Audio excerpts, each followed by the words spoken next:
Hello everyone, and hope you're doing well. This is our last week of ACA. I do want to let you know that it's really been a pleasure getting to know you all this semester. Also know that just because ACA ends, this does not mean that you cannot still get help from me as your instructor. Even after this class, feel free to email me with any questions that you have, or if you need some of the resources that we've talked about in class, again, don't hesitate to contact me. I did want to talk some this week just about the next steps that you'll take after Carteret Community College. That includes both transfer students and students that are looking to gain employment. The first thing I want to talk about is how to order transcripts. So even if you're transferring or you're going into the workforce, you're probably going to have to submit a transcript at some point. We use a company called Parchment Exchange. So what you do is on our webpage, the carteret.edu webpage, if you go to Student Life and then Office of the Registrar and then go to Ordering Transcripts, you can get the link to Parchment Exchange. You can send those directly from Parchment Exchange to any university, or you can order an official transcript sent to you. Talking about transfer students, just in general, after when you get towards the end of your career here at Carteret, things that you need to be doing, contacting an admissions counselor. Make sure you review all the deadlines. Hopefully you got that from your project that you just did. Sign up for an account with that university. Complete the application. Write an admissions essay if that's necessary. You want to make sure that you pay your application fee, submit your transcripts, and I put there you may need to do this twice. So a lot of times universities will say, you want to submit your transcripts when you do the application, but usually that's in the middle of the semester in which you're applying. So you may have to submit those transcripts again at the end of the semester once final grades are submitted. And then you want to check your status on whether or not you've been accepted. In terms of writing an admissions essay, and I'm going to be brief about this, it's not the same as a first-year student that's coming out of high school. First-year essays are more open-ended, whereas transfers essays, you really have a purpose. So you're talking about what you've learned from your time at your current institution, so what you've learned from your time at Carteret. And then you want to talk about your specific goals at that university once you transfer. Just a general outline, you can use some kind of anecdote to talk about how you became interested in your field of study. So that could be your intro. Talk about your positive experiences at your current college. Why would you benefit from transferring to this university? What do you want? So what are your ultimate goals? And then finally, you want a concluding paragraph. Some do's and don'ts. Again, you do want to explain some specific goals. How have you benefited from your time here at Carteret? And talk about what specific features of that university made you interested in that university in the first place. Things that you don't want to do. You don't want to trash talk any old institutions or sound bitter. Make excuses for your grades. You really don't want to focus on those at all. And then you don't want to give reason for transferring that don't have academic motivation. So you don't want to say, oh, I really like your football team, that's why I want to go to that university. You want to make sure that it's academic focused. Something that you want to consider, transfer students, if you leave Carteret early, meaning that you don't get your Associates in Arts, Associates in Science degree, you don't complete the degree, once you go to your university, you may actually end up completing your Associates in Arts and Associates in Science degree by getting those general education courses completed. So you can actually do something called reverse transfer. So meaning you could transfer, let's say you go to ECU, you could transfer those classes you've taken your first couple of semesters at ECU back to Carteret and then earn your Associates in Arts or Associates in Science degree.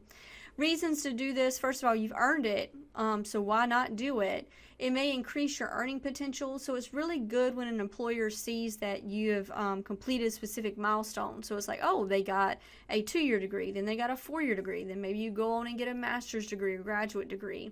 And then you just consider life happens, so heaven forbid, you don't finish your 4-year degree. If you did transfer those classes back to Carteret, then you've still got your 2-year degree here. Something I want to talk about briefly is avoiding transfer shock. So this is a phrase that has been coined to talk about students that transfer from the community college to a university and realize, wow, this is a lot different than my community college experience. Keep in mind that you're probably going to be transferring to a university that could be triple in size of what you're used to at Carteret. So there's just some things that you want to keep in mind to avoid this transfer shock. Make sure you visit the campus beforehand and get a feel for it. If they offer campus tours, make sure you take advantage of those.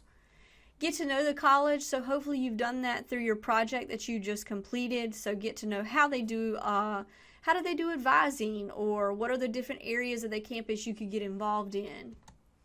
Make sure you have 2 choices so you don't, just in case you don't get accepted to the college of your choice, that you do have a backup plan so you're not in panic mode when you go to transfer.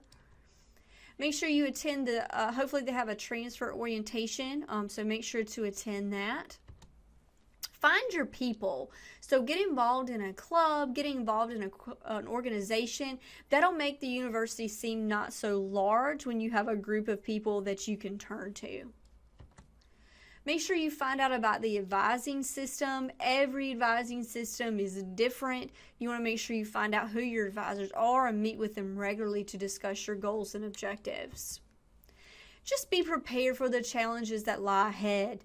I think one of the main things for community college students is you take your general education courses here, and then once you transfer, you're in that major. So for example, if you're a business major, once you transfer from Carteret, you are taking business classes, and that is the majority of your schedule. And those tend to be a lot more difficult, a lot more challenging, a lot more time consuming than maybe some of your general education classes. So just be prepared for those challenges that lie ahead.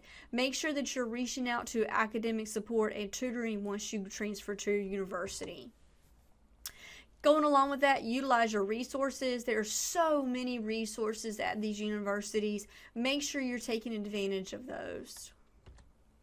And make sure you're getting to know your professors. So it's hard if you're in a very large, especially large lecture style classes, to kind of feel like, sometimes that you're alone. Your professors do want to get to know you, so make sure you take advantage of their office hours. Also, keep in mind that one day you're going to need to have a reference once you leave that university. So get to know them one-on-one, especially if they're in your area of study. For those of you that are leaving Carteret to obtain employment, and even for those of you that are transferring, eventually you are going to go on to obtain employment. Let's talk about some tips there. So go ahead and get started with writing your resume. We do have a career center here at Carteret that can help you in terms of resume writing. Also, take your resume to academic support. I can't stress that enough. You want to make sure you have somebody else read over that resume, check for any grammatical errors, or maybe give you tips in terms of formatting. Do know that I teach a resume writing class as well, so if you ever want to send me your resume to look over, I wouldn't mind doing that. Establish a search network. So you want to make sure you're creating counts with some of these career websites, especially I would suggest like LinkedIn to kind of get to know some of the employers that you're trying to reach out to. You want to go ahead and round up references. So faculty members do tend to leave during the summer, especially if they're a 10-month faculty member. Before you graduate, make sure that you've reached out to them and say, hey, can I put you down as a reference? Or you may need to ask them for a reference. You want to go ahead and get those locked in before you graduate. Acing your interview. So again, we do have a career center that can help you in terms of interviewing.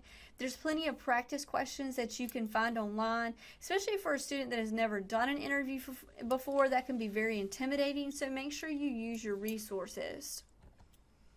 Just in terms of steps that you need to be taking after you graduate, look for work every day. This is essentially like your job. Set hours that you're going to search for a job. Keep records of who you've contacted, who you've reached out to, who you've sent resumes to. Establish keyword alerts from job boards. Again, I strongly recommend getting involved in LinkedIn. Attend job fairs. So we do have those hosted every now and then on campus, so make sure you're looking out for those.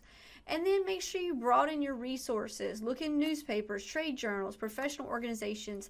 Nowadays, social media is a good one to look for employment as well.